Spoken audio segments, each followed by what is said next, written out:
If I turned the corner and he had snaggle teeth, I would have to say this was fun. This was fun while it lasted. Is there a dentist in the room? Yikes.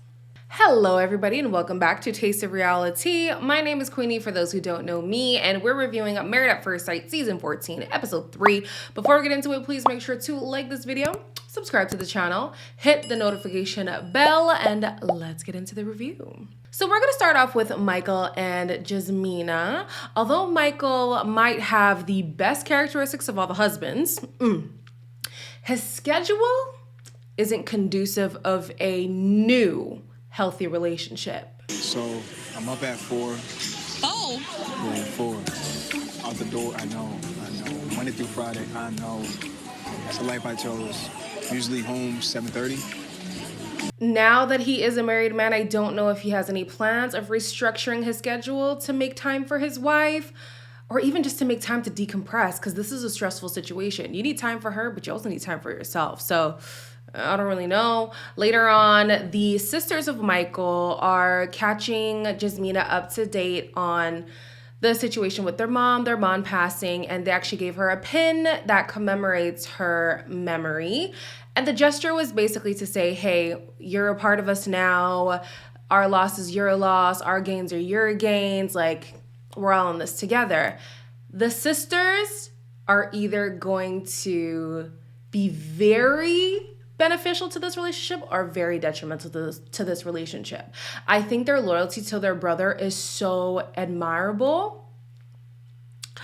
But if they start to overstep, it could cause a rift between Jasmina and Michael. But so far, they're seeming very accepting. So far. So let's see if they can keep it up. Michael's conversation with the parents was good as well. But they were quick to say, hey, listen, we want vulnerability, but don't be too weak, because there are no weak men in this family. And don't be too strong, or you're going to have to deal with daddy. Should I have used daddy? Because I know daddy now has a weird sexual connotation. The father. You're going to have to deal with stepfather, okay? But yeah, overall, I'm still hopeful. I am still hopeful. I think they're going to work. It's the ignorance for me. It's the optimistic ignorance for me. But I'm going to keep it. I'm going to keep it because so far, so good. Swiftly moving on to Noi and Steve. The good vibes were immediate between these two. What's your name? My name's Steve Moy. My last name. Moy? Moy, M-O-Y.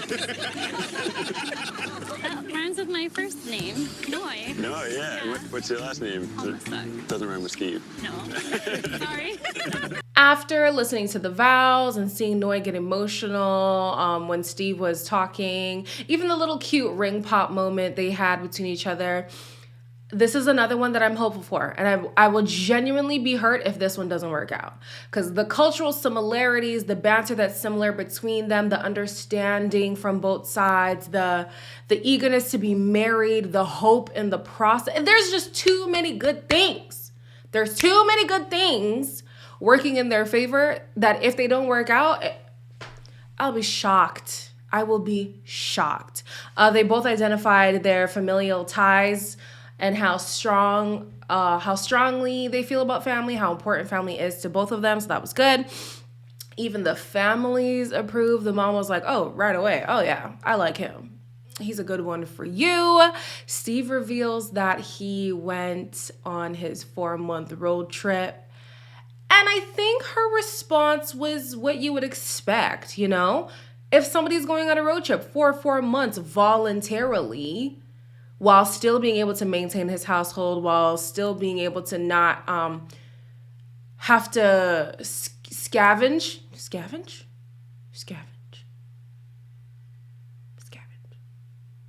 We're going to go with it. Scavenge for a job. He's financially stable. Or reckless enough to at least find money to hold him over. I don't know. I don't like that he said in his hiatus, this popped up, as in Married at First Sight popped up. Because it makes it seem like he's aloof about it. Like it's just like something to do in the meantime because he's bored. his history with having arranged marriages in his family does work in his favor as well. But be careful with how you phrase things. Because if you say, oh yeah, and then this thing just came up, especially to Noi, who has done leaps and bounds to find love and considers this a great risk and really wants it to pay off, I'd be mindful of how you frame things, okay? So the topic of intimacy comes up, and of course, Steve has already mentioned that he's gonna take his time. He sees the marriage being lifelong, so he doesn't want to rush anything. And Noi's friend is like, God bless your heart, but wait too long and she's gonna leave, okay? She is not one to chase, and if you're not gonna chase her, someone else will. All right, we already know Noi is ready to bust it wide open. She's ready. So not to say that they should just do it just because she's open to it, but show pursuit of her, show desire, show some want for your wife. And if it progresses, at least you already know you have the green light. And if it doesn't, that's fine. But at least it's not one of those situations where sex is completely off the table. Don't touch me. Don't look at me. Like, who was that from last week? Like Mirla. Mirla was like, I'm not even going to kiss you during the experience. So at least it wasn't that. All right. So up next is Alyssa and Chris. And I'm going to be completely honest. Oh, no. Okay, that yawn was not intentional, but I feel like subconsciously it was. I'm very bored by them. Very, very bored by them. So much so that in the end, I even missed the drama between them. If I catch it, maybe I'll talk about it in the next video. But they are a snooze fest. But let's get into it anyways. I could not wait for their segment to be over because I cannot stand listening to her and her friends speak. It's just like, it grinds my gears. It does. It grinds my gears. Either way, what's his name? Chris? Chris wrote a very lovely letter to Alyssa, and Alyssa is getting emotional about it. She's like, oh, he's so caring. He's so sweet. He's so la-di-da-di-da. But is he attractive? It's a regular concern to have, but somebody's here making you emotional, making you feel safe, loved, if we can call it that, this early, and your main concern is still physical appearance, especially from someone who speaks about marriage being so important and it's greater than these superficial things. Here you are being focused on something superficial. Anyways, she is immediately emotional when she turns the corner. And I don't know if it's because she's overwhelmed or if it's because she's like, oh, he ain't it. The family testimonials that they do, her family said she cannot hide her emotions on her face. And you could tell, like, the girl couldn't even fake the funk for 30 minutes during this ceremony. I'm like, baby girl, come on. Like, come on. Even with all of that, I was so surprised that they kissed. He asked, she accepted. I was like, oh, maybe she will show us some growth. Because if she's open to the kiss, which is more than what some other people were open to in other seasons, maybe there's hope. So while they're taking pictures, I respect the fact that Alyssa is clear about boundaries, doesn't want to compromise herself. She even said, like, let's not succumb to peer pressure. That's great and all. But the way that she speaks is very standoffish. And when you're meeting somebody new, it can definitely frame a negative first impression. And it's really hard to rectify that over time. Put your head a little bit closer on his chest. Can you just like put your head on his chest a little bit? I wouldn't do that. Huh? I would not do that. No, just like that? No. Okay. I don't think I've ever twirled anyone. Yeah, it's not a good idea.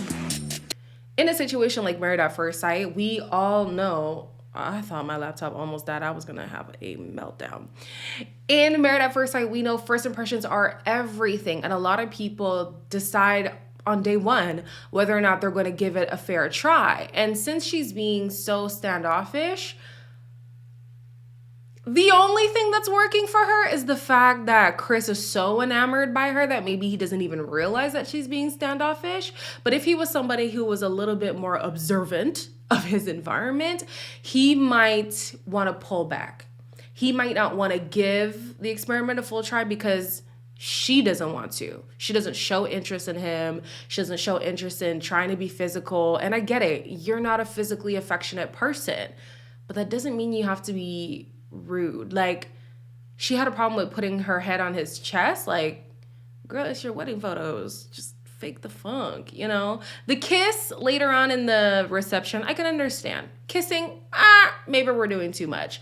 But having a problem with the head on the chest, having a problem with him twirling you, get over yourself, babe.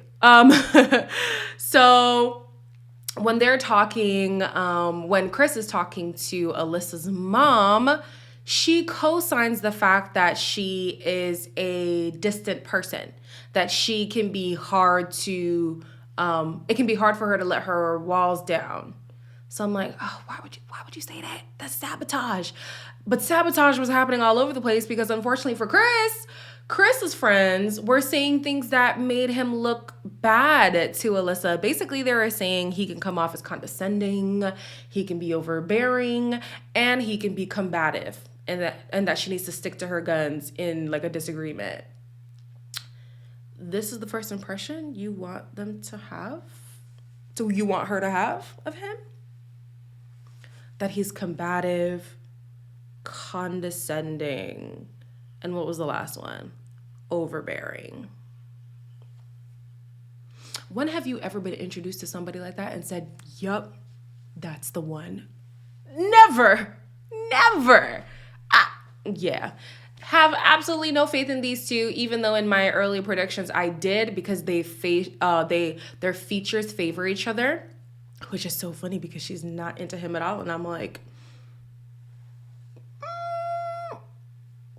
okay. But in their interactions, it seems like they have the least potential. So we'll see what happens there. Like I said, I did miss a little bit of the ending. I know she's upset about something.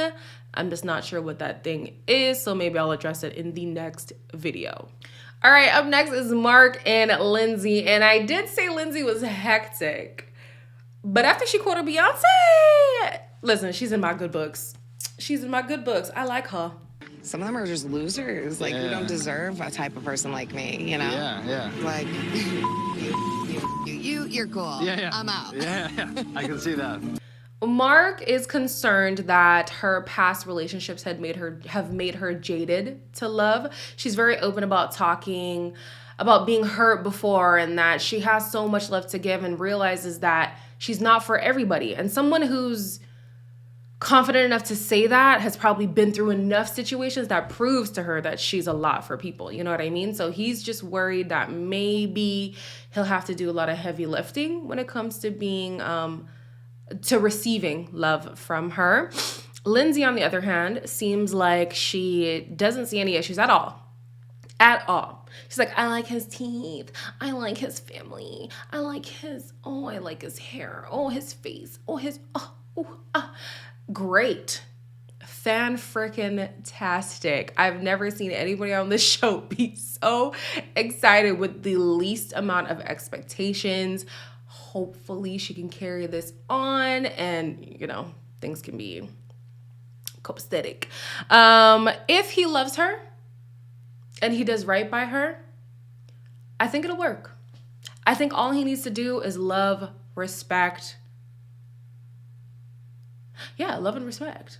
And keep her safe. And she's like, yeah, I'm here. What do you need, boo? What do you need from me? You got the basic essentials down, we're good to go. So that's good that he has partnered up with her. Mark talked to Lindsay's father and brother about what advice he could get from them, and they say, stay loyal. You get this notion from her. She just wants loyalty. She wants reciprocation. And they basically say you don't want an enemy out of her because when she's done, she's done. When she's done, she's done. There's no coming back.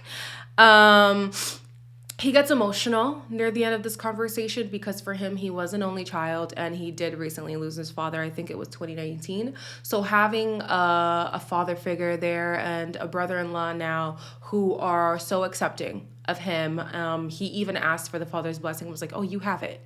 You completely have it. I don't know what else he could have said in that moment, but I think he genuinely meant it. Mark got emotional just being excited that now he has something that he's been lacking for a long time. I hope it works out. I really hope it does. Last but not least is Ola and Katina. But at this point, I'm like, is your name Elijah? She believes his name is Elijah. And nobody corrected her. But as soon as he said Katrina to Katina's mom, she was like, drop the R. It's Katina. Okay. During the photos, they are both very excited, which we love to see. Ola says, oh, the delusion of this man.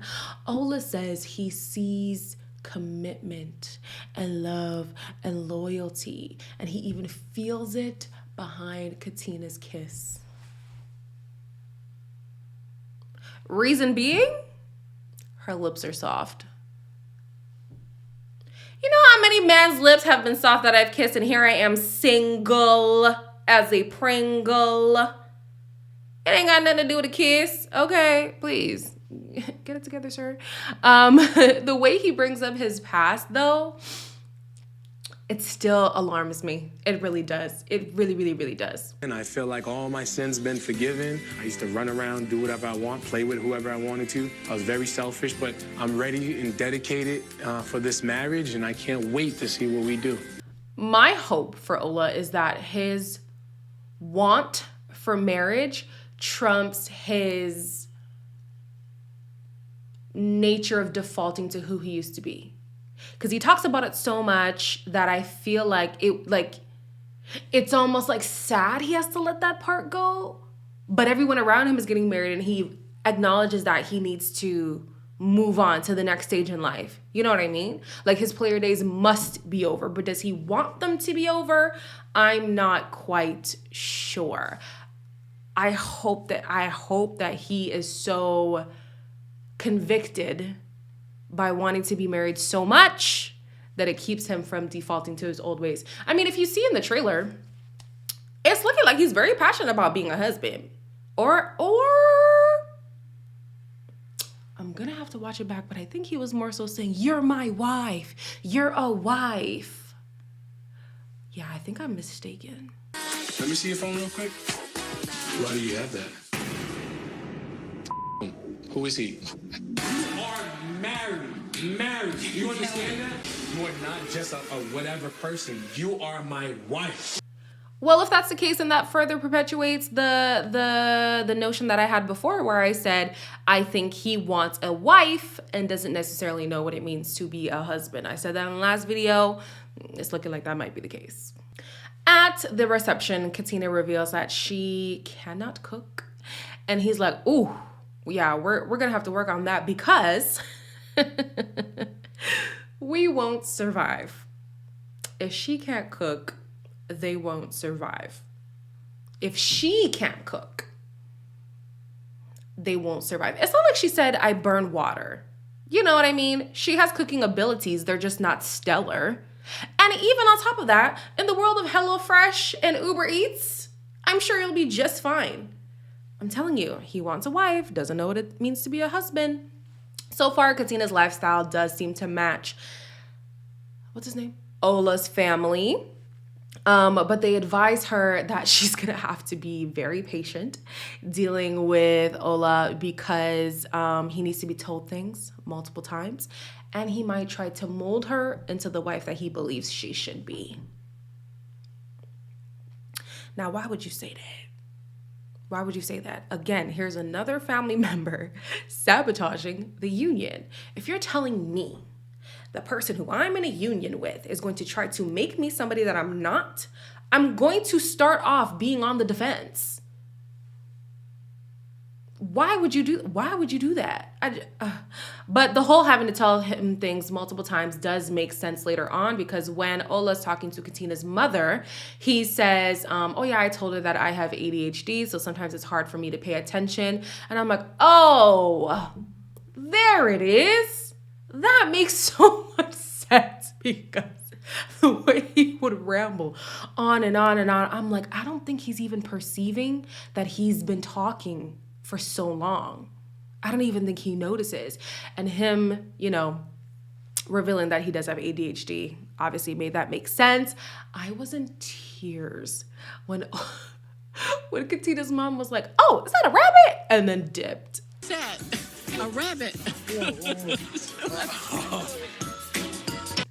So anyways, they have good vibes between the two of them. There is attraction between the two of them. The only challenge is that Ola is ready for the neighbors to know his name. And if you know the Trey Songz song, you know exactly what I mean. While Katina's like, no, I'm going to wait a month. At least she's still open to having sex during the process. But yeah, first day in a month, that's a big difference. But yeah, that is the end of this episode. It seems like this season, the women are actually the problematic ones. I'm seeing most of the men have issues with the women throughout the season, so much so that even Ola was saying things about Dr. Pepper. And Dr. Pepper was like, keep talking. I'm ready for this season. I feel like the drama this season isn't something that's like pushed, isn't something that's so outlandish. It might just be organic drama. And I'm okay with that. But I also want success. So I'm seeing success. I'm seeing drama. I'm hopeful. Y'all let me know in the comments down below how you felt about this episode. Maybe your anticipations for the season. As always, like, comment, share, and subscribe. And I'll see you in the next one.